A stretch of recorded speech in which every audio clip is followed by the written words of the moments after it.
And we're back here on the GSMC Baseball Podcast, bringing you a second segment. We're just going to be talking about the Braves' recent pitching injuries and Reynaldo Lopez going on the injured list for them. But before we do that, I'd like to ask you again to please like and follow the show. We did get a number of questions from viewers to ensure that your question does get right in the air.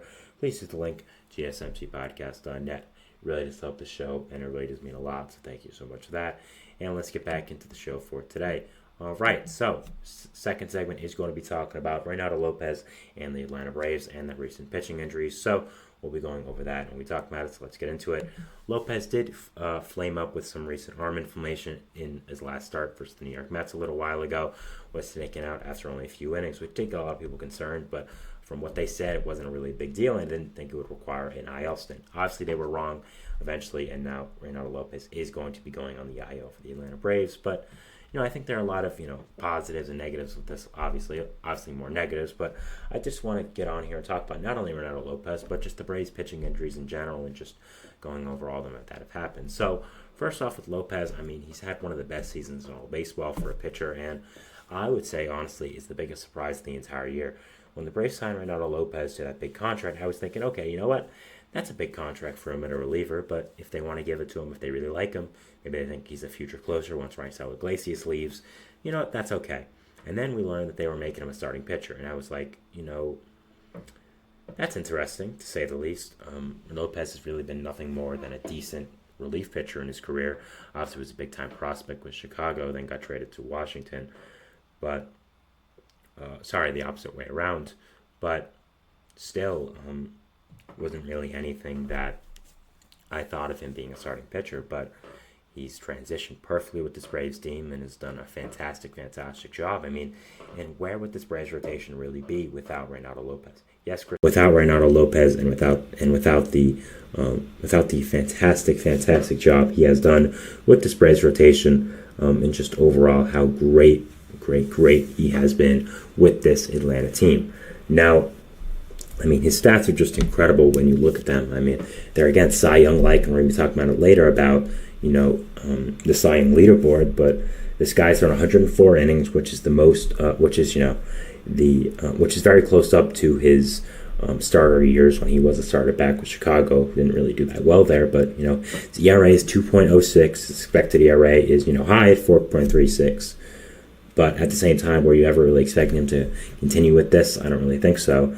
His FIP is at 3.18. Expected FIP is at 3.87. Pitching WAR at 2.4. So, some things disagree, but has done, really well as a starter pitcher for this Braves team. And this arm inflammation really hurts for them. Fried is already on the injured list. Strider's obviously out for the year. So, you have Chris Sale. You do have Bryce Elder who came back, but he's not that great. Spencer Schwellenbach's fine, but I don't think he's anything more than a 4 or 5 starter. So this Braves rotation is a little bit in flux right now, and it's going to be really interesting to see how they are going to be handling this situation and how they are going to be determining, who stays, who goes, all that kind of stuff. So, yeah, overall it is going to be very interesting to see what is going to be happening with this Braves rotation and how they do determine everything for the rest of the year. So with Lopez, though, I don't think this is all bad again. It seems like he'll only be setting the minimum of 15 days on the injured list. Now, pitching injuries are always bad. To your arm, they're always bad. I don't want to sugarcoat that. They're usually really, really bad most of the time. But again, the Braves are saying that it's not going to be anything more than the regular 15 days, which should be around 2 or 3 starts. And also, you were going to have to limit Lopez's innings anyways. I think that was very clear. He's a starter for the first time in 3 to 4 years in his career. You have to just be able to manage his innings and manage the innings on his arm, because at one point that's going to blow up and he's going to have to get a major surgery. That's just how baseball works. So him going in the injured list right now with this, apparently minor injury, we'll see how minor it is not a horrible thing, because you're limiting his innings now.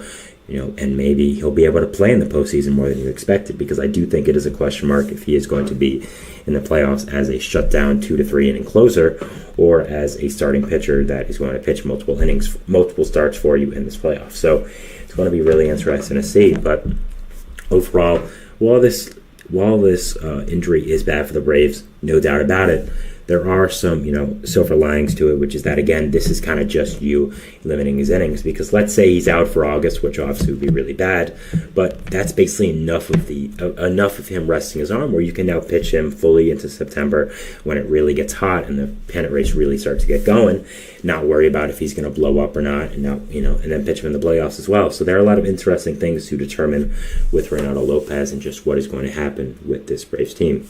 Now, of course, Max Fried is also on the injured list for this Braves team. We're not sure when he'll be back, but again, they're just dealing with a lot of injuries right now. And also what I want to say is we're not, regardless of if Lopez is going to return or not, I do think at some point he is going to kind of come back to reality a little bit. Do I think he's going to be a pitcher who has a 2.06 ERA for the rest of the year? No, not really. Sorry. Just the peripheral stats don't make it look good. I think just logically wise, no one ever was going to think that Lopez was going to be a 2 ERA starter. So it will be interesting to be able to see if he does fail, not fail in a way, but kind of regress back to the mean. And that's what I do think is going to be happening here. So overall, it will be interesting to see what is going to happen with Lopez, what is going to be the situations that go on here, and just what happens with this Braves rotation, because with Fried and Lopez out for a little while, you're of course going to rely on Chris Sale a lot, but you're going to have to pitch Spencer Schwellenbach in some games you don't really want to pitch in. Same with Bryce Elder. I'm not sure who you're going to call up from the minor leagues as well to be big time starters. I'm not sure what's going to happen with AJ Smith-Shawver. Apparently, you've been stretching out Grant Holmes to try to be a starter, which I think is a little weird. But hey, if you want to do that, be my guest. We might have some bullpen games as well. So it's going to be interesting to see how the Braves do handle this rotation going into the rest of the year. Because, again, I think a lot of people have looked at this Braves team as a lock to make the playoffs for a little while now. And while I do think they make the playoffs, I don't think it's as much of a lock as people expected it to be.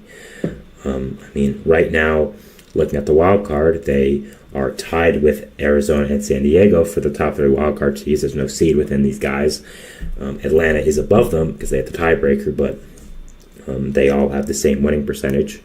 So even though they are all 3 in the wild card, significantly they're not a 1, 2, 3 determined seed. So you have that. You have the Mets right in your tail in the NL East with 1.5 games back, both the wild card and the East. Pirates are only 4 back, and they have a fantastic rotation and added some nice offensive pieces. St. Louis is only 4 games back. San Francisco didn't sell at the deadline, only 4.5 back. Cincinnati could make a run. I doubt it, but they could. Chicago could with the new addition of Isaac Paredes again. These are all unlikely, but these are a lot of things that Atlanta does have to take into consideration right now. They do have to think about, what is going to happen with our rotation, what is going to happen with our team, and I think that it is going to be really, really interesting to be able to, see what is going to happen here with this Braves team, what is going to go on overall, and it's going to be a really, really interesting season for the Braves as they go into the rest of the year. As I said, I do think in the end they'll be the second wildcard seed. I think in the end the Mets will be the first wildcard seed. Now, am I biased for that? Maybe. I'm a Mets fan. I'm not going to make it seem like I'm not, but I do think that in the end the Mets are going to be the top wildcard seed for numerous amount of reasons. But I do think the Braves will end up making it, just not as high as people expect them to, which might be a little bit of a shock, because this Braves team we kind of expect to run away with the division, and now they're fighting for their lives in the wildcard seed. And their offense hasn't been as great as they wanted it to be this year, so there are a lot of interesting things going on with this Braves team, and they're going to be a fascinating team to watch as we go into the later part of the season. So that is my second segment here, going over the Atlanta Braves and their pitching injuries.